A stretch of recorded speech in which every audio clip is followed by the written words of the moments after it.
Palapakan natin ang Panginoon. Praise the Lord. Hallelujah. Amen. Yung kadakilaan ng Diyos ay hindi kailanman mapantayan, hindi kayang abutin ng ating damdamin, ng ating kaisipan. Amen? Hindi kayang abutin ng ating mga mata ang kadakilaan ng Diyos. Dahil sa dakilang pag-ibig na sa atin, John 3:16, ipinanganak ang pag-ibig. Tama po ba? Wala po sa February 14. Wala po sa February 14 ang tunay ng pag-ibig. Amen? Huwag kayong maniwala kung may nagpaabot sa iyo ng pag-ibig sa February 14, huwag kayong maniwala. Pudol-pudol po yun.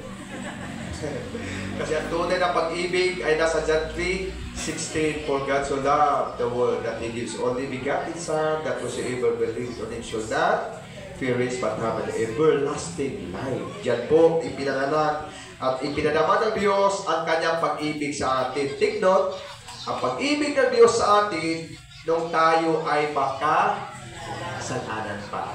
Amen? Grabe. Dakila hindi? Dakila.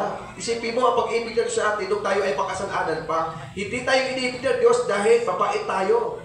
Hindi kayo inibig ng Diyos dahil matalino at mahusay ka. No? Kahit pa marumi ka, mabaho ka, pero niyakap ka ng Diyos, ginibig ka ng Diyos. Amen?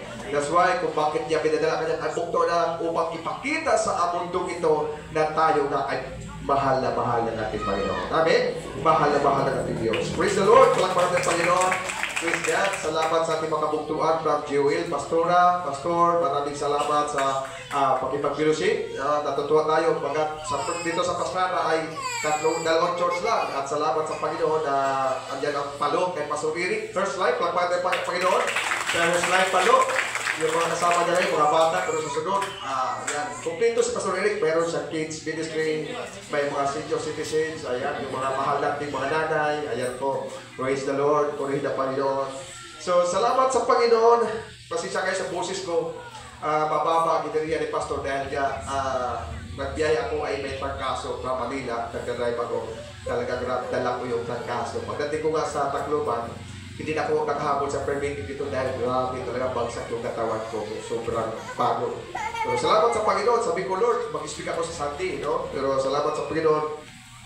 Pag-amat, physically, medyo, aminin ko ba sa inyo, talagang mahina, mababa yung enerhiya ko. Pero mas malakas ang enerhiya ng biyaya ng Panginoon. Amen? Praise the Lord. Hallelujah. Kaya sa hapong ito, bago ang lahat, tayo pwede ba ako manalangin sa salita ng Diyos. Hallelujah. Father, we thank you. Salamat, Lord, sa iyong biyaya sa aming buhay sa araw-araw, Panginoon. Salamat, Lord, sa kalakasan, Panginoon, na mayroon kami sa araw-araw. Salamat, Lord, sa iyong